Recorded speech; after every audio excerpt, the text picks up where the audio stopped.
Annamma Podapati sister కుమారి కదా, కుమార్ అంటే పెళ్ళైన వాళ్ళు కుమారి అంటారు, పెళ్ళైన వాళ్ళు శ్రీమతి అంటారు. కుమార్ అంటే ఇలా తరగలుగుతున్నామండి. కుమారి అన్నమ్మ పొడపాటి అన్నమ్మ ఆ ఫ్యాక్టరీలో పనిచేస్తుంది. ఆ సార్ని అప్రోచ్ అవుతే శ్రీలిపి ఫ్యాక్టరీ ఎండి గారు కాసాని రాజు గారు ఈ టేబుల్ని ఎప్పిపైన లూథరన్ దేవాలయానికి స్పాన్సర్ చేశారు.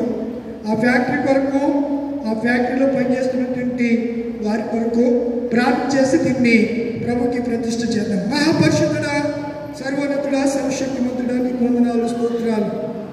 ఈ ఎప్పిపైన గొల్లమూడి సంఘాన్ని మీరు ఎంతో ప్రేమిస్తున్నారు. చుట్టుపక్కల అన్ని ఫ్యాక్టరీలు ఉన్నాయి నాయన. ఈ ఫ్యాక్టరీలో ఒక ఫ్యాక్టరీ అయినటువంటి శ్రీలిపి ఫ్యాక్టరీ ఎండి గారు కాసాని రాజు గారు ఈ టేబుల్ని ఈ మందిరానికి బహుకరించారు, స్పాన్సర్ చేశారు.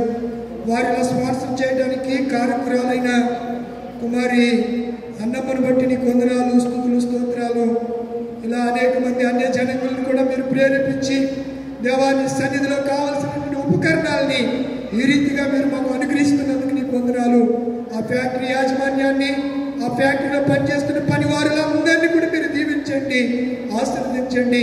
ఇంకా సంఘములో ఎన్నో అవసరతలు ఉన్నాయి. అనేకులు ప్రేరేపించి విశాలమైన ఈ సుందరమైన మందిరానికి కావలసినటువంటి ఉపకరణములన్నీ మీరే సమకూర్చమని ఈ దినాన్ని, ఈ పర్వదినాన్ని ప్రత్యేకంగా స్పాన్సర్ చేసిన శ్రీలిపి ఫ్యాక్టరీ వారి యాజమాన్యాన్ని బిడ్డలందరూ కూడా జ్ఞాపకం చేసుకోమని యేసు పరిశుద్ధ నామములో అడిగి వేడుకుంటున్నాను పరమ తండ్రి, ఆమేన్. తండ్రి, కుమారుడు, పరిశుద్ధాత్మ సర్వశక్తి కలిగిన దేవుని నామములో ఈ టేబుల్ను మందిరములో ప్రతిష్ఠ చేస్తున్నాము. ఆమేన్.